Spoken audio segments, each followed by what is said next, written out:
Hello दोस्तों, मैं मनीष आप सभी का स्टडी कैंपस यूट्यूब चैनल पर स्वागत करता हूं। दोस्तों, हम लोग नंबर सिस्टम पढ़ रहे थे और नंबर सिस्टम में हम लोग रिमाइंडर थ्योरम पढ़ रहे थे। आज हम रिमाइंडर थ्योरम में थोड़ा सा आगे बढ़ेंगे। ठीक है, देखते हैं कैसे कैसे क्वेश्चन पूछे जाते हैं और क्या क्या उनका सोल्यूशन होता है। ठीक है, चलिए आगे बढ़ते हैं। चलिए दोस्तों, जैसे आपको पता होगा एक फार्मूला कि ए स्क्वायर माइनस बी स्क्वायर बराबर क्या होता है। आप कहेंगे ए प्लस बी और दूसरे कोष्टक में ए माइनस बी। ठीक है, तो आपने देखा कि ए स्क्वायर माइनस बी स्क्वायर का फार्मूला होता है ए प्लस बी, दूसरे कोष्टक में ए माइनस बी। ठीक है दोस्तों, ये बताइए कि क्या ये जो ए स्क्वायर माइनस बी स्क्वायर है ये ए प्लस बी से डिविजिबल होगा कि नहीं होगा, कटेगा कि नहीं कटेगा, कटेगा। ये ए स्क्वायर माइनस बी स्क्वायर है, ये ए माइनस बी से डिविजिबल होगा कि नहीं होगा, बिल्कुल डिविजिबल होगा। ठीक है, जैसे एक एग्जांपल लेते हैं, मैंने कहा 12, तो 12 को आप लिख सकते हैं 3 × 4। ठीक है, तो आप कहेंगे कि ये जो 12 है ये 3 से भी कटेगा और इस 4 से भी कटेगा। ठीक है, एक और एग्जांपल आप ले लीजिए 60 को आप कह सकते हैं कि 12 × 5। ठीक है, तो ये 60 12 से भी कटेगा और ये 5 से भी कटेगा। क्यों?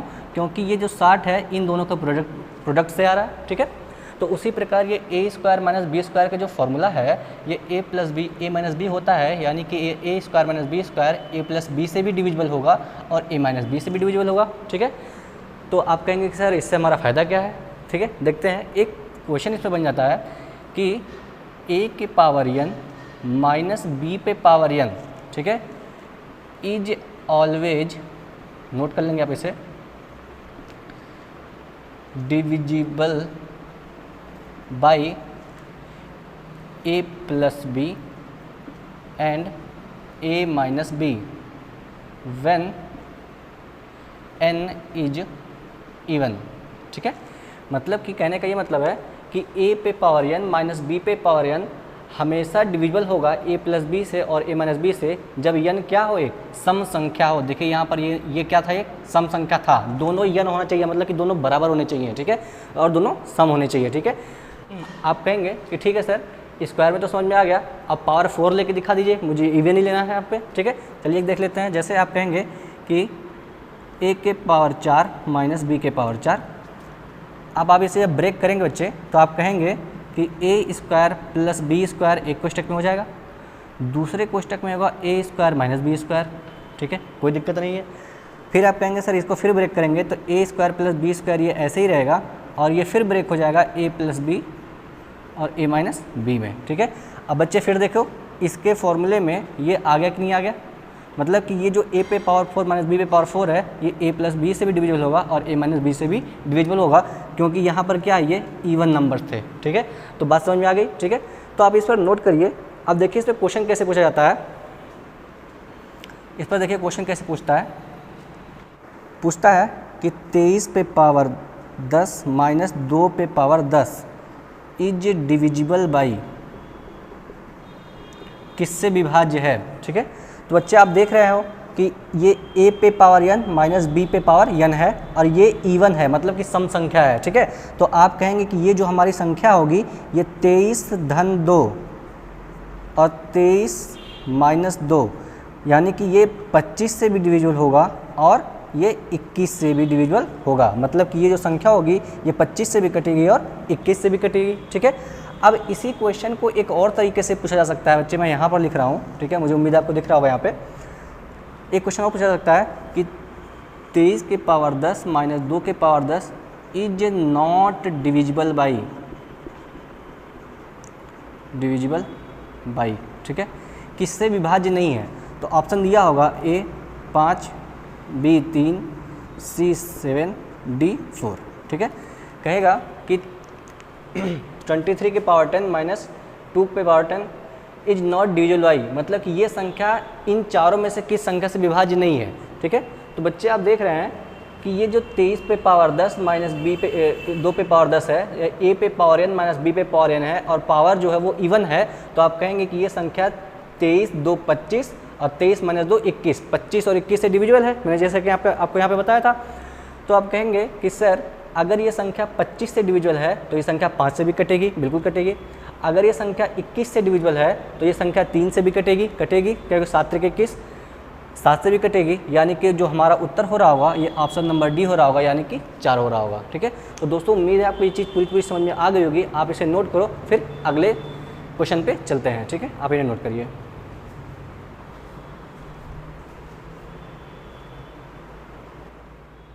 चलिए दोस्तों आगे बढ़ते हैं, ठीक है।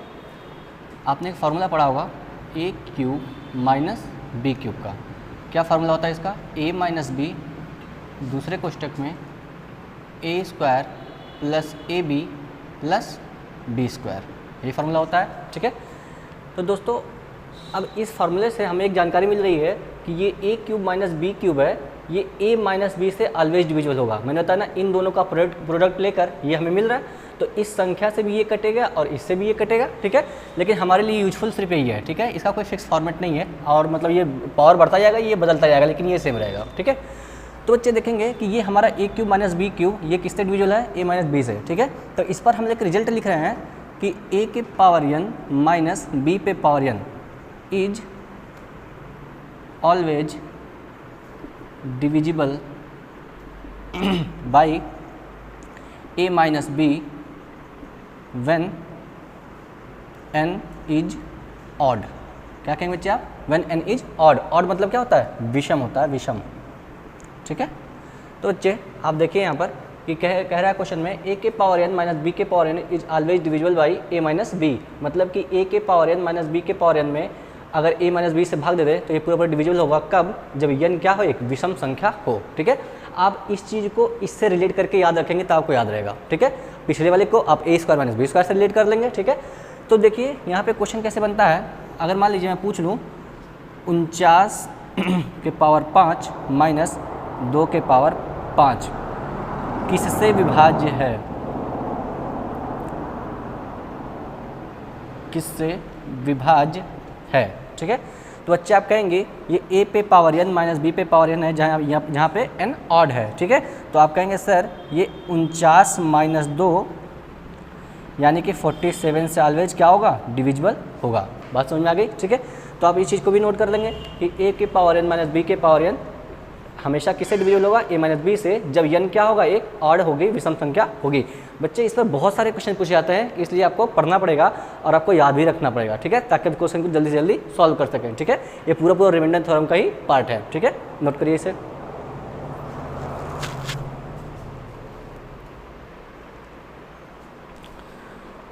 दोस्तों एक क्वेश्चन देखते हैं इसी फॉर्मेट पे, ठीक है।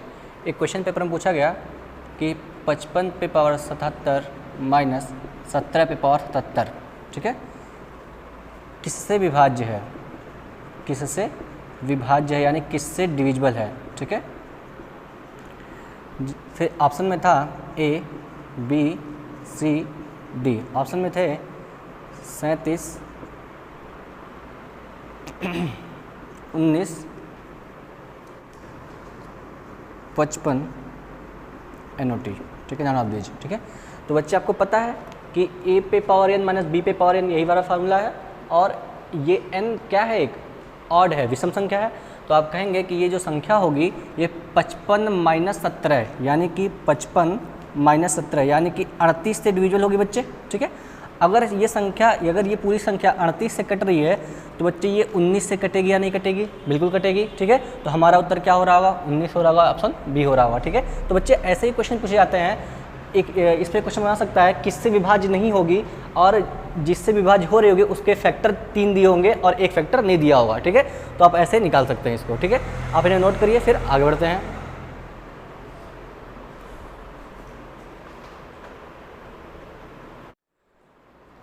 चलिए दोस्तों आगे बढ़ते हैं, ठीक है। अगला फॉर्मेट देखते हैं। आपने पढ़ा होगा A cube plus B cube बराबर क्या होता है बच्चे? A plus B A square minus A B plus B square, ठीक है। तो आपने देखा बच्चे कि ये A cube plus B cube किससे डिविजिबल होगा? ए प्लस बी से, यानी कि इसमें इससे भाग जरूर जाएगा, ठीक है। तो बच्चे इस पर एक फॉर्मेट बन गया कि ए पे पावर n प्लस बी के power n is always divisible by a plus b when n is odd, मतलब कि विषम हो, ठीक है। तो आप कहेंगे कि a के पावर n प्लस b के power n a plus b से हमेशा विभाजित हो जाएगा जब n क्या हो? एक विषम संख्या हो। तो दोस्तों इस पर क्वेश्चन कैसे पूछेगा 19 के पावर 39 प्लस 21 के पावर 39 इज डिविजिबल बाई, मतलब ये किससे विभाज्य है, ठीक है, इज डिविजिबल बाई। तो बच्चे आप देख रहे हैं यहाँ पर कि ये a के पावर n प्लस b के पावर n का फार्मूला है, ठीक है। तो आप देखेंगे कि ये संख्या किससे डिविजिबल होगी, 19 प्लस 21 यानी कि 40 से हमेशा क्या होगी, डिविजिबल होगी। अब बच्चे ऑप्शन पे डिपेंड करता है कि ऑप्शन में क्या दे रखा है, या तो ऑप्शन में 40 दे रखा होगा या तो 40 का कोई फैक्टर दे रखा होगा, ठीक है। तो आप वहाँ से आइडेंटिफाई कर लेंगे कि 40 से भी कटेगा और 40 के सारे फैक्टर से कटेगा, ठीक है। अब फैक्टर क्या होता है आपको नहीं पता है तो पिछले वीडियो में आप जाके देख सकते हैं, ठीक है। आप इसे नोट करिए, फिर देखते हैं इस पर क्वेश्चन कैसे पूछा जाता है, ठीक है। तो बच्चे जो हम लोगों ने अभी पढ़ा मैं उसको जल्दी से समराइज कर देता हूँ, ठीक है, ताकि आपको ध्यान लगे। a के पावर n माइनस b पे पावर n, ठीक है, ये यदि n इवन है, क्या है n इवन है, तो ये संख्या किससे भी कटेगी, a प्लस बी से, ठीक है, और a माइनस बी दोनों से संख्या कटेगी, ठीक है। और दूसरी बात बताया कि a के पावर n माइनस b के पावर n, ठीक है, ठीक है, यदि n ऑड हो, ठीक है, तो वो संख्या किससे कटेगी बच्चे, आपको याद होगा a माइनस बी से कटेगी, ठीक है। और बताया कि a के पावर n माइनस b के पावर n यदि n ऑड हो तो वो संख्या बच्चे किससे, ये सॉरी प्लस रहेगा, a के पावर n प्लस b के पावर n यदि n ऑड हो तो वो संख्या किससे कटेगी, a प्लस b से डिविजिबल होगी। बच्चे मैंने आपको अभी तक यही तीनों बताया है, ठीक है। तो आप इन चीज़ों को याद रखेंगे, एक जगह आप लिख कर रख लेंगे ताकि इन्हें याद करने आपको आसानी हो, ठीक है। आप इन्हें नोट कर लीजिए। तो आगे बढ़ते हैं, ठीक है। एक क्वेश्चन पूछा जाता है कि किसी संख्या को 56 से भाग करने पर 29 शेष आता है, ठीक है। आप क्वेश्चन नोट कर लेंगे, मैं बोल दे रहा हूँ कि संख्या को 56 से भाग करने पर 29 शेष आता है, तो उस संख्या को 8 से भाग करने पर क्या शेष आएगा, ठीक है। क्वेश्चन यही पूछता है, ठीक है, कि किसी संख्या को 56 से भाग करने पर 29 शेष आता है तो उस संख्या को 8 से भाग करने पर क्या शेष आएगा, ठीक है। तो बच्चे देखते हैं इस क्वेश्चन को थोड़ा समझते हैं, ठीक है। देखिए, अगर किसी संख्या को आप 56 से भाग कर रहे हैं तो 29 शेष आ रहा है, तो बच्चे अगर आप 8 से भाग कर रहे हैं तो जाहिर सी बात है कि जो शेष होगा उसमें और डिवीजन चला जाएगा, ठीक है। भाई 56 एक बड़ी संख्या थी, 29 शेष बच रहा था, ठीक है, लेकिन 8 एक छोटी संख्या है तो 8 से 29 में भाग चला जाएगा, नहीं चला जाएगा, चला जाएगा। ये जो दूसरा वाला डिवीजर दिया होगा ये हमेशा इसका कोई फैक्टर होगा, ठीक है, इसका कोई फैक्टर होगा। तो 56 में 8 से कटता है कि नहीं कटता, 56 कटता है, तो ये 56 का कोई फैक्टर नहीं होगा, यहाँ पे 7 भी हो सकता था, ठीक है। तो बच्चे इसको एक एग्जांपल समझ लेते हैं। जैसे अगर आप किसी संख्या को, मान लीजिए किसी संख्या को 14 से भाग देते हैं, ठीक है, और 13 शेष बचता है, मान लीजिए 14 को 27 से भाग दे रहे हैं, 27 में भाग दे रहे हैं, तो आप कहेंगे कि 14 27 में भाग देंगे तो एक बार जाएगा, आप कहेंगे 13 शेष बच रहा था हमारा, ठीक है। तो मैं पूछूं कि 27 को 7 से भाग करने पर क्या शेष बचेगा। अब आप 27 को 7 से भाग नहीं करेंगे, अब आप 13 को 7 से भाग कर लेंगे, ठीक है। तो बच्चे आप भाग करेंगे 7 से 13 में, तो आपका जो रिमाइंडर आ रहा होगा वो एक बार जाएगा 7 होगा, और ये रिमाइंडर कितना आएगा, 6 रिमाइंडर आएगा, ठीक है। आप देख भी सकते हैं 7 त्रिका 21 और 6 रिमाइंडर आ जाता, ठीक है। तो बच्चे यहाँ पर जो भी संख्या दी होगी ये इसका कोई फैक्टर ही दिया होगा, ठीक है। तो बच्चे अगर आप 56 से भाग देने पर 29 शेष पाते हैं तो 8 से भाग देने पर, तो 8 से आप 29 को डिवाइड कर दीजिए, तो 8 से आप 29 को डिवाइड करेंगे बच्चे तो कितना आएगा, 3 बच जाएगा, ये 24 होगा, यानी कि हमारा नया शेष क्या बच रहा होगा, 5 बच रहा होगा, यही हमारा उत्तर होगा, ठीक है।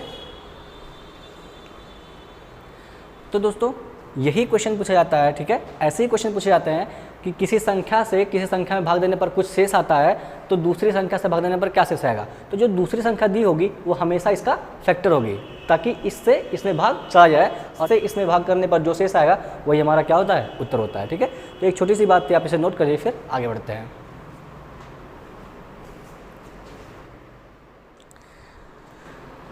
चलिए दोस्तों एक क्वेश्चन और देख लेते हैं इसी टाइप का। देखते हैं जैसे पूछा गया कि किसी संख्या को 84 से भाग देने पर 80 शेष आया, ठीक है, तो उस संख्या को 28 से भाग देने पर शेष क्या आएगा, ठीक है। तो बच्चे मैंने आपको बताया कि ये जो संख्या दूसरी वाली संख्या जो दी होगी वो इसी का कोई फैक्टर होगी, ठीक है। तो ये 84 का फैक्टर है कि नहीं है, तो अब आप इससे डायरेक्ट इसको भाग देंगे, ठीक है। तो बच्चे आप 28 से जब 80 में डिवाइड करेंगे तो 28 दूना 56 बार जाएगा, 56 जाएगा और आपके पास शेष बच रहा होगा 24। यही हमारा उत्तर होगा। मतलब कि अगर उस जो संख्या रही होगी उसको हम 28 से भाग दें तो हमारे सामने शेष क्या आ रहा होगा, 24 शेष आ रहा होगा। ठीक है, तो बच्चे मुझे उम्मीद है कि आपको ये पूरी बात समझ में आ गई होगी। आप इसे नोट करिए, फिर हम आगे बढ़ते हैं। ठीक है,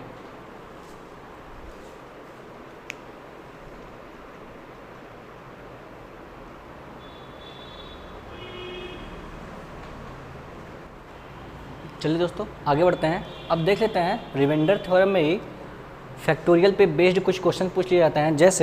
जैसे पूछ लेता है पेपर में कि factorial 1 plus factorial 2 plus factorial 3 dot dot dot dot factorial 100 में इकाई का अंक क्या होगा।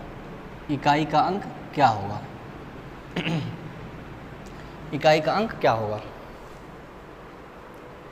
तो दोस्तों आपको जब मैं इकाई का अंक पढ़ा रहा था, यूनिट डिजिट पढ़ा रहा था, तो मैंने बताया था कि दोस्तों किसी संख्या के यदि इकाई का अंक पूछ लिया जाए या तो उस संख्या में 10 से डिवाइड करने पर शेष पूछ लिया जाए तो दोनों बात एक ही होता है। ठीक है, तो दोस्तों ये क्वेश्चन आपको इकाई के अंक में भी पूछा जा सकता है और ये भी पूछ सकता है कि इस पूरी संख्या को 10 से डिवाइड करने पर शेष क्या होगा। ठीक है, तो अगर आपको इकाई का अंक निकालना होगा तो 10 से डिवाइड करने पर शेष निकाल लेंगे। अगर आपको अंतिम के 2 अंक पूछ लें तब किससे डिवाइड करने के लिए कहा जा सकता है, 100 से कहा जा सकता है।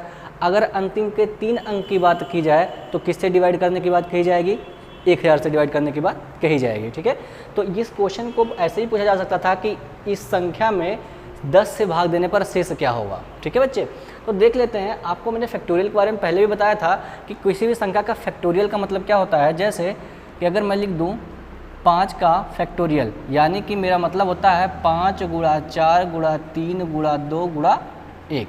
ठीक है, ऐसे में कह दूँ फैक्टोरियल 6 का बता दे बच्चे तो आप कहेंगे 6 गुणा 5 गुणा 4 गुणा 3 गुणा 2 गुणा 1। ठीक है, यही होता है फैक्टोरियल का मतलब। ठीक है, तो मुझे उम्मीद है आपको ये बात समझ में आई होगी। ठीक है, तो अब इस क्वेश्चन को जो ऊपर लिखा हुआ है इसको हम 10 से डिवाइड करने की कोशिश करेंगे। ठीक है, देखते हैं डिवाइड करने पे हमारा शेष क्या आता है। ठीक है, तो बच्चे देखते हैं।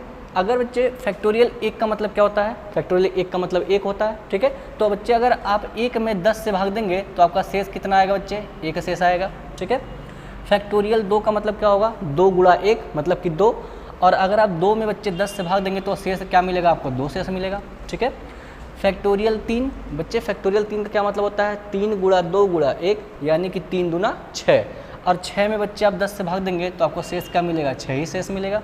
ठीक है, कोई दिक्कत नहीं। अब बच्चे यहाँ पे आप देखते हैं फैक्टोरियल 4 यहाँ पर होगा, मैं इसको लिख देता हूँ क्लियर। यहाँ पे आपको मिलेगा प्लस फैक्टोरियल 4 प्लस फैक्टोरियल 5, फिर आगे ऐसे बढ़ जाएगा ये। ठीक है, तो बच्चे अब आप देखिए फैक्टोरियल 4 का मतलब क्या होगा, 4 गुणा 3 गुणा 2 गुणा 1 मतलब 4 3 12 दूना 24। बच्चे अगर आप 24 में 10 से भाग देंगे तो शेष क्या आएगा, 4 आएगा शेष। तो आप 10 से इसमें भाग देंगे तो आपको 4 शेष मिलेगा। ठीक है, अब आते हैं बच्चे यहाँ पर। अब देखिए फैक्टोरियल 5, फैक्टोरियल 5 का क्या मतलब होता है, 5 गुणा 4 गुणा 3 गुणा 2 गुणा 1। अब बच्चे अगर आप इसमें 10 से भाग देंगे तो आपका 5 दूना 10 पूरा कट जाएगा। ठीक है, मतलब कि इस 10 से इस पूरी संख्या में भाग चला जाएगा। ठीक है, तो बच्चे अब आपको यहाँ पर क्या शेष मिलेगा, शून्य शेष मिलेगा। ठीक है, फैक्टोरियल 6 पर आएंगे तो बच्चे यहाँ पर सिर्फ 6 बढ़ जाएगा, 6 गुणा 5 गुणा 4 गुणा 3 गुणा 2 गुणा 1। तो बच्चे यहाँ पर फिर आप देखेंगे कि फिर फैक्टोरियल 6 आ तो जाएगा लेकिन फिर 5 दूना 10 फिर कट जाएगा। ठीक है, तो बच्चे अब जब आगे बढ़ेंगे तो आपको फैक्टोरियल 6 मिलेगा। फैक्टोरियल 6 में क्या होगा, फैक्टोरियल 6 गुणे 5 गुणे 4 गुणे 3 गुणे 2 गुणा 1, यही आ रहा होगा। फिर बच्चे अगर आप इसको 10 से भाग देंगे फिर 5 दूना 10 कट जाएगा। ठीक है, तो बच्चे आपको यहाँ पर एक बात समझ जानी है कि जब हम यहाँ पर फैक्टोरियल 5 पे पहुँचे तो हमें 5 और 2 दोनों में गुणे में मिल रहे हैं, तो वहाँ पर हमारा 10 कट जा रहा है। तो 5 से बड़े हम कितना भी फैक्टोरियल ले लें, अगर हम उसको 10 से भाग देंगे तो हमें रिमाइंडर क्या मिलेगा, 0 मिलेगा। ठीक है, तो बात समझ आ गई। तो ये क्वेश्चन जो है हमारा केवल यहीं तक था, यहीं तक डिपेंड करेगा कि इस संख्या को 10 से डिवाइड करने पर शेष क्या आएगा, क्योंकि जब अगर आप 5 के आगे बढ़ेंगे तो सब में डिवाइड करने पर 5 और 2 जरूर होगा और वो संख्या 10 से कट जाएगी, तो वहाँ पर हमें कुछ शेष नहीं मिलेगा। तो बच्चे आप यहाँ पर जोड़ लीजिए 6 4 10 और 10 और 3 13। 13 में बच्चे अगर आप 10 से भाग कर रहे हैं तो आपको शेष कितना मिलेगा, 3 शेष मिल रहा होगा। ठीक है, आपको बात समझ में आ गई होगी। ठीक है, आप इसे नोट करिए। ठीक है, फिर आगे बढ़ते हैं। इसे मैं एक क्वेश्चन और बताता हूँ मैं। ठीक है, अब देखो, अगर अब यही संख्या, अब इसी क्वेश्चन को ऐसे पूछ लेता कि फैक्टोरियल 1 ऐसे पूछ लेता कि factorial 1 plus 2 factorial plus 3 factorial plus 4 factorial dot dot dot dot factorial 100 factorial. ठीक है, को अगर आप 12 से भाग कर रहे हैं तो बच्चे शेष क्या आएगा। ठीक है, यही क्वेश्चन पूछ लेता। तो बच्चे फिर आप आ जाइए यहाँ पर।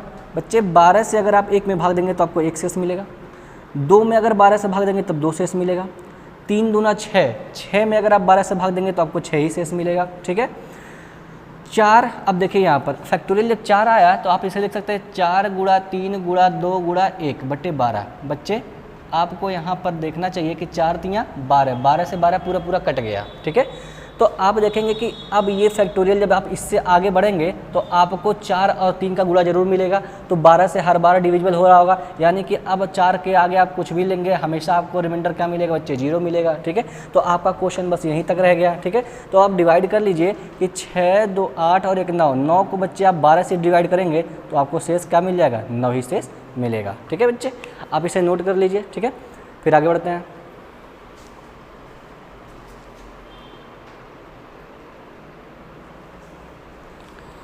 चलिए दोस्तों, तो आपको मैं एक क्वेश्चन घर से दे देता हूँ। जैसे क्वेश्चन होगा फैक्टोरियल 1 पे फैक्टोरियल 1 प्लस फैक्टोरियल 2 पे फैक्टोरियल 2 प्लस फैक्टोरियल 3 पे फैक्टोरियल 3। ठीक है, 100 फैक्टोरियल पावर 100 फैक्टोरियल को 10 से डिवाइड करने पर शेष क्या होगा। ठीक है, शेष निकालना बच्चे आपको। ठीक है, आप इसका उत्तर हमें कमेंट से बताएंगे। ठीक है, तो दोस्तों हम लोगों ने रिमाइंडर थ्योरम को पूरा पढ़ लिया। ठीक है, अगर आप जितना मैंने रिमाइंडर थ्योरम में पढ़ाया है, अगर आप रिमाइंडर थ्योरम को उतना पढ़ लेते हैं तो किसी भी एग्ज़ाम में कोई भी क्वेश्चन आपका नहीं छूटेगा। ठीक है, तो मैं आपसे रिक्वेस्ट करूंगा कि इस वीडियोज़ को जो आपको मिल चुकी हैं पहले उनको भी देखें, इसे भी देखें और बार बार देखें जब तक कि आपके कॉन्सेप्ट समझ में ना आ जाए। ठीक है, तो दोस्तों चलिए मिलते हैं हम अपने अगली क्लास में। ठीक है, जहाँ पर हम कुछ और नए चैप्टर का डिस्कस कर रहे होंगे। ठीक है, चलिए, धन्यवाद।